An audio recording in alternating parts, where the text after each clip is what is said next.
Damos comienzo a un nuevo programa, Servidores de Dios. Quien te habla es Manuel Cornejo. Estaré compartiendo la palabra de Dios y lo haré de una manera expositiva, versículo a versículo. Y en esta ocasión será en la primera carta a los Corintios, capítulo 11 y versículo 11, donde dice: Pero en el Señor, ni el varón es sin la mujer, ni la mujer sin el varón. En las reuniones de la Iglesia y en el culto público se establecen algunas distinciones que diferencian al hombre y a la mujer, ya que el porte de unos no es igual al de las otras. Pero esta distinción cultural no es equiparable a la unidad de todos los cristianos en Cristo, ya que en este sentido el hombre y la mujer son iguales delante de Dios. Es por eso que Pablo se afirma en esta verdad no solo aquí, sino también cuando dice: ya no hay judío ni griego, no hay esclavo ni libre, no hay varón ni mujer, porque todos vosotros sois uno en Cristo Jesús. Gálatas capítulo 3 y versículo 28. La economía de la fe trae aparejada consigo la extinción de todas las diferencias humanas en el orden a la salvación, que incluyen la formación de un cuerpo en Cristo. Y es que por esta razón desaparecen las diferencias de pueblos, derribándose en la distinción entre judíos y entre gentiles. De igual manera ocurre con las sociales, siendo iguales ante Dios los esclavos y también los libres. También caen las diferencias entre hombres y mujeres. En la sociedad del tiempo de Pablo, el varón consideraba a la mujer de menor rango que él. Pero, al pasarlo al plano de la unidad en Cristo, todos son coherederos de la gracia de la vida. La primera carta de Pedro, capítulo 3 y versículo 7, dice: Vosotros, maridos, igualmente vivid con ella sabiamente, dando honor a la mujer como a vaso más frágil y como a coherederas de la gracia de la vida, para que vuestras oraciones no tengan estorbo.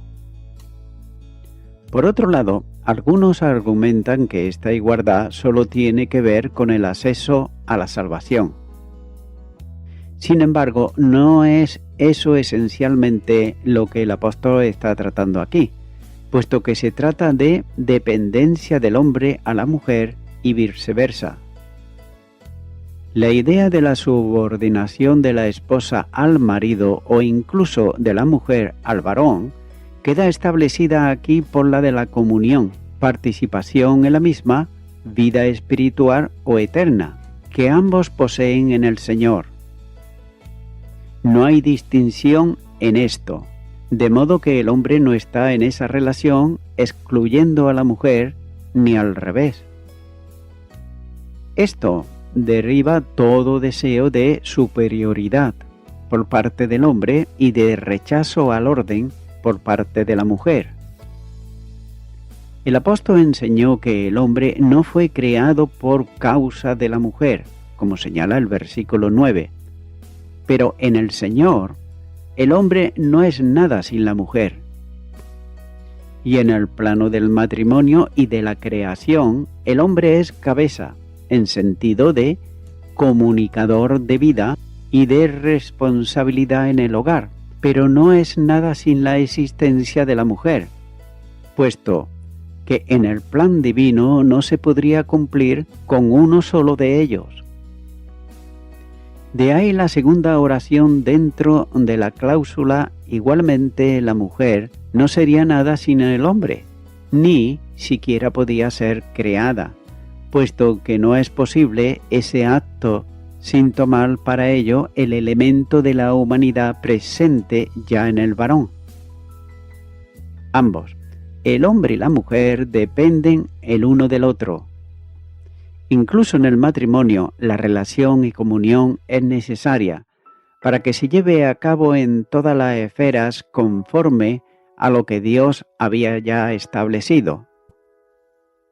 Y nótese que cuando el apóstol se refiere al funcionamiento del matrimonio, comienza afirmando: someteos unos a otros en el temor de Dios. Efesios capítulo 5 y versículo 21. La relación con el Señor transforma la experiencia de vida cristiana en una manifestación de compromiso hacia los demás. Esta forma comprende todos los aspectos, tanto el eclesial como el familiar y el social.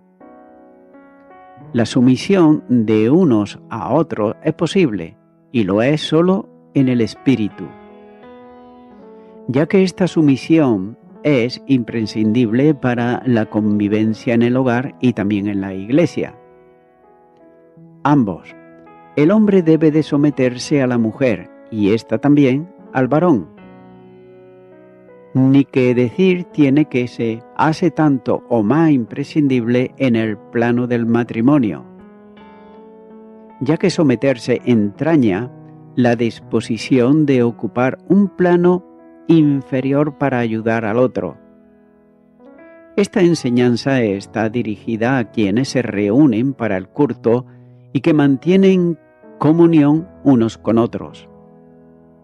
Es por eso que todos deben de entender que no es posible la separación ni de los hombres ni de las mujeres para hacer vidas independientes, puesto que ambos están unidos vitalmente a Cristo y forman parte de su cuerpo, que es la Iglesia.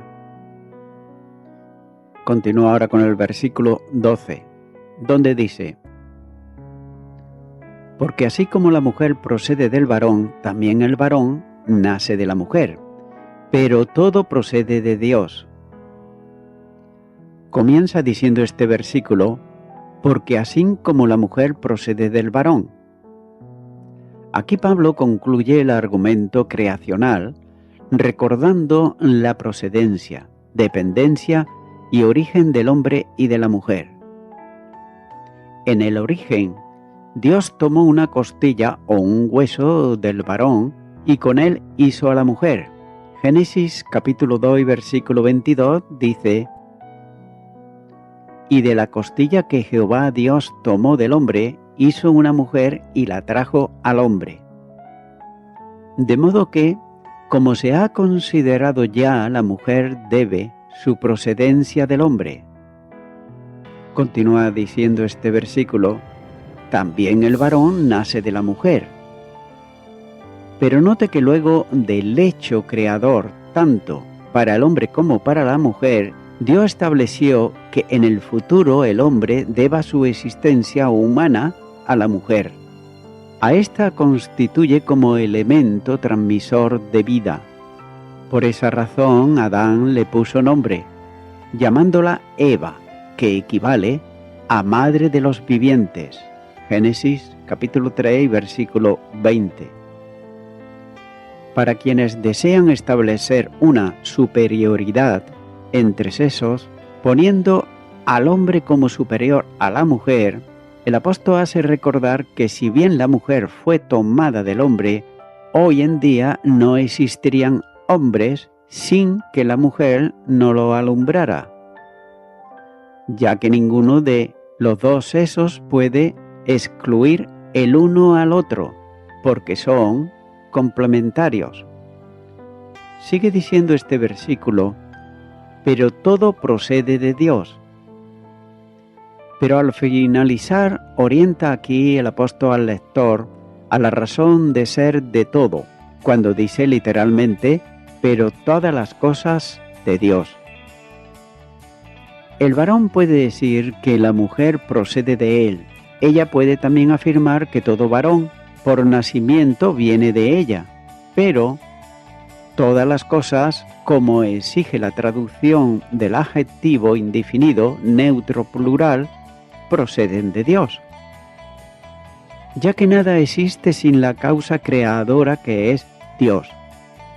Incluso la reproducción, como comunicación de vida, es de origen divino, puesto que el Creador hizo fértil a la primera pareja, como señala Génesis capítulo 1 y versículo 28. En general, toda la creación surge de la omnipotencia divina que trajo a la existencia cuanto antes no existía. Ya que el hombre es creación suya, como así señala Génesis capítulo 1 y los versículos 26 y 27 y capítulo 2 versículo 7. La mujer tomada por Dios del varón que antes había creado, como señala Génesis capítulo 2 versículo 21 y 22. Por tanto, la gloria de todo cuanto existe y del orden establecido se debe a Dios, que es el origen de todas las cosas. Continúa ahora con el versículo 13, donde dice: Juzgar vosotros mismos, ¿es propio que la mujer ore a Dios sin cubrirse la cabeza? Luego de la argumentación anterior, ahora apela a la reflexión personal de cada uno de los creyentes, a quienes le pide que emitan juicio sobre la conveniencia de que una mujer sin la cobertura a la que se refiere ore a Dios. Sin duda los corintios tenían sobrados argumentos para responder a esta cuestión. La fórmula es juzgar vosotros mismos, y ya la usó antes cuando trató de la comida sacrificada a los ídolos en el capítulo 10 versículo 15. Antes también afirmó que la mujer que ora de ese modo afrenta su cabeza, versículo 5. Y en ese momento se consideraron la distinta forma de interpretar el versículo. También es necesario retornar aquí nuevamente a lo que se dijo entonces, que no es posible determinar qué es la cobertura a la que el apóstol se refiere con toda seguridad bíblica. Lo más propio a causa del entorno textual y de la situación social en Corinto, que estuviese refiriéndose a orar en público con el pelo sin recoger, que como se ha considerado también era un deshonor para la mujer que lo hacía.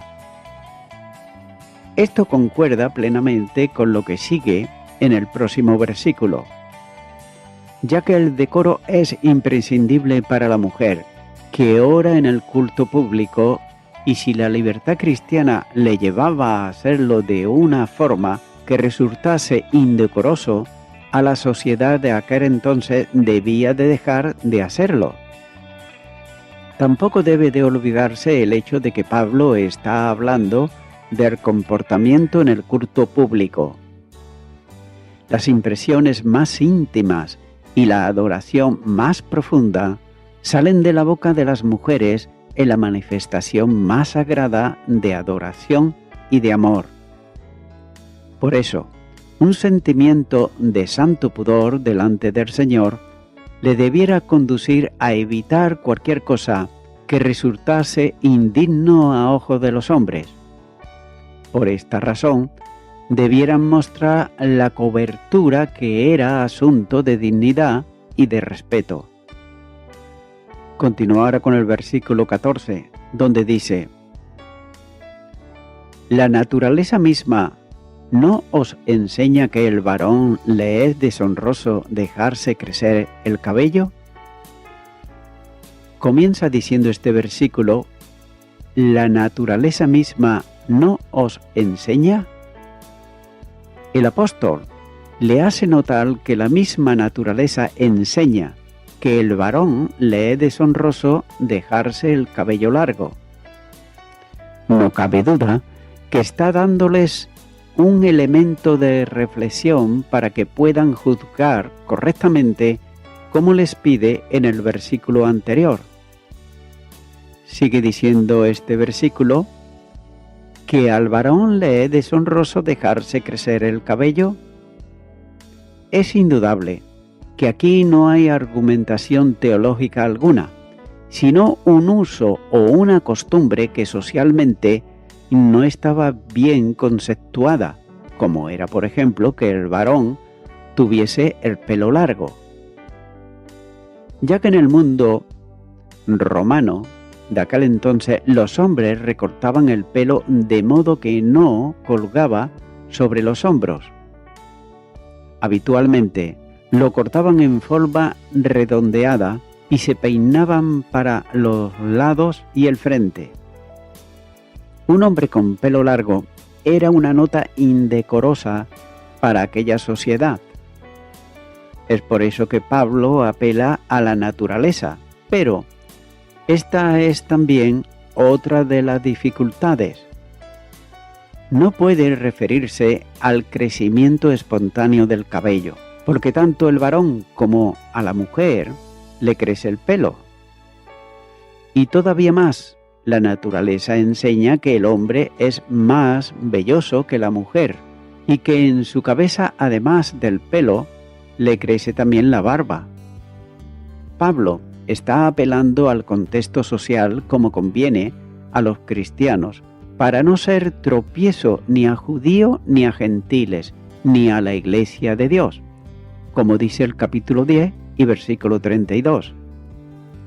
El testimonio cristiano tiene que estar en consonancia con el ejemplo de Jesús, cuya vida fue de edificación y bendición para cuantos tuvieron relación con él. Continúa ahora con el versículo 15, donde dice: por el contrario, a la mujer dejarse crecer el cabello le es honroso, porque en lugar de velo le es dado el cabello. Comienza diciendo este versículo: porque el contrario a la mujer, dejarse crecer el cabello le es honroso. Aquí el apóstol pasa después de presentar la cabellera como un deshonor para el varón a expresar lo contrario en relación con la mujer.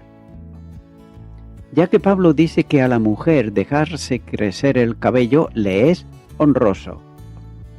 Y nuevamente esta argumentación desde el punto de vista social de su tiempo.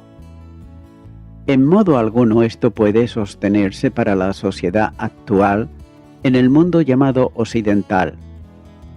Es más, una mujer con el cabello largo, sin cortar, llama más la atención que lo contrario. La mayoría de las mujeres se cortan el pelo en el tiempo actual. Por tanto, si la pregunta se formula hoy, la respuesta sería negativa, es decir, no es problemático ni deshonroso que la mujer se corte el pelo. Nótese que estas dos últimas reflexiones son hechas esperando que los corintios las sopesen y juzguen si aquello es o no conveniente. Las formas sociales de los tiempos cambian, por eso no puede tratarse del velo si es esto lo que está en la mente del apóstol como doctrina, ni tan siquiera como doctrina general, sino como una costumbre social que tiene su cambio conforme al lugar y también al tiempo. Con todo, el apóstol hace aquí una afirmación fuerte cuando dice que el pelo largo es gloria para la mujer. La palabra puede muy bien traducirse por honor, con lo que el pelo largo sería una expresión de honor para una dama. Sigue diciendo este versículo: porque en lugar de velo le es dado el cabello.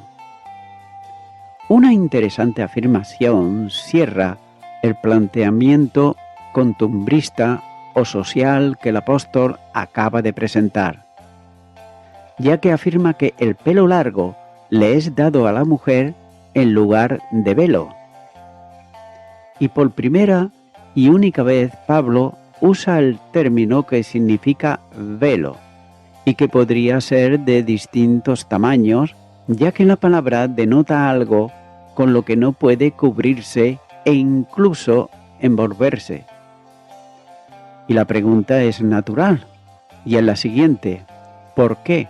Si tiene una palabra clara y concreta, no la usó en ningún otro texto anterior, sino que utilizó adjetivos verbales y el verbo modificado con preposiciones, nadie puede llegar a una conclusión firme. Además, si el pelo le es dado a la mujer como signo de gloria, entonces, ¿por qué manda que se lo corte si no quiere someterse a cubrirse la cabeza en el culto público? Uno de los problemas de la epístola es que el apóstol trata asuntos y responde preguntas que los corintios conocían bien el sentido en que respondía o ordenaba, pero por otro lado, lamentablemente, nosotros solo podemos deducir por el contexto, encontrando aspectos que no es posible afirmar o negar rotundamente por falta de elementos que sustentan bíblicamente una posición u otra, ya que afirmar enfáticamente e incluso dogmáticamente una postura equivale a considerar como incorrecta cualquier otra. Estos asuntos, que no son doctrina fundamental, han causado serios problemas en muchas iglesias, ocasionando divisiones y, lo que es muy grave, han servido a líderes que solo están atentos a la letra del texto para coartar la libertad de las hermanas, reduciéndolas a meras figuras presentes, pero en silencio, en cualquier culto. A muchas se le ha puesto en disciplina, acusándolas de reverde a la Escritura.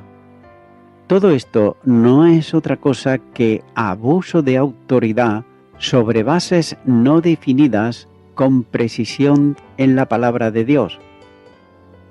También es necesario entender, sobre todo, en la evidencia de estos dos últimos versículos, que Pablo está tocando asuntos culturales y sociales que, indudablemente, podían traer consecuencias poco gratas en la sociedad corintia para la práctica del culto público.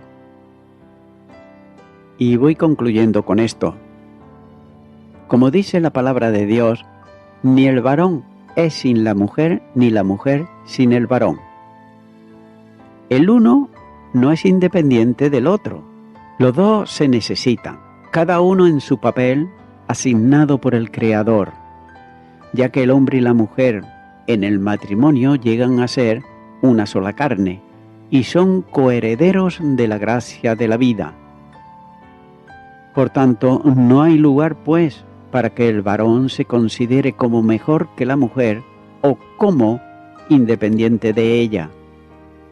Pero también al mismo tiempo no hay razón porque la mujer quiera igualarse al hombre en su papel en esta vida, ya que el orden divino para cada uno de los dos ha de ser respetado. Amigo y amiga oyente, en esta sociedad en la cual estamos viviendo actualmente, no se tiene en cuenta, por ejemplo, el matrimonio, ni tampoco la familia, y por otro lado, por si faltaba algo, la sodomía, en todas sus variantes, y el feminismo también, son elementos que están en contra de la voluntad de Dios, ya que tienen como misión luchar y despreciar todo cuanto Dios, el Señor, ha creado y ha diseñado. Amigo y amiga oyente, reflexiona por un momento. Piensa que si Dios, que ha diseñado el matrimonio, y el hombre y la mujer deben cada uno de asumir su papel aquí en la vida, no hacerlo es rebelarse en contra de Dios. Y la reflexión es, ¿podrá el hombre o la mujer vencer a Dios? Ya que al final el Señor siempre vence y además tiene la última palabra. Por eso al hombre y la mujer solamente le queda una cosa, y es asumir lo que dice Dios, porque es lo mejor para nuestras vidas. Dios no lo dice para fastidiarnos, sino todo lo contrario. Dios, cuando dice y diseña el papel de cada hombre y cada mujer el matrimonio, el respeto que se debe tener el hombre hacia la mujer y la mujer hacia el hombre y los hijos hacia los padres y los padres hacia los hijos. Lo está haciendo para que si así lo asumimos, podamos tener la bendición de parte de Él. Por eso, mi amigo, mi amiga oyente, si tú hasta ahora has estado actuando por tu cuenta, no teniendo en cuenta absolutamente a Dios para nada, te recuerdo que al final tendrás que ir delante de Dios para dar cuenta de todas las obras que tú hayas hecho aquí en la tierra. Pero en cambio, si tú aceptas a Jesucristo el Salvador, que dio su vida en la cruz del Calvario por tus delitos y tus pecados, si tú vienes a Él en arrepentimiento, Él promete darte salvación y vida eterna. Solamente tienes que aceptarle en tu corazón y esto sí, prometer a partir de ahora no volver a hacer lo que antes hacía. Si no puedes hacerlo, pues hay una solución bien fácil y es orar a Dios para que Él te ayude. Pero ahora en primer lugar, ora conmigo para aceptar a Jesucristo en tu corazón y repite ahí a donde estás y di: Señor Jesús, vengo ante ti porque soy una persona pecadora. He estado hasta ahora luchando en contra de Dios y todo lo que dice en su palabra. Pero en este momento me arrepiento de todos mis pecados y te acepto a ti, Señor Jesucristo, como mi único Salvador. Quiero darte gracias. En tu nombre, amén.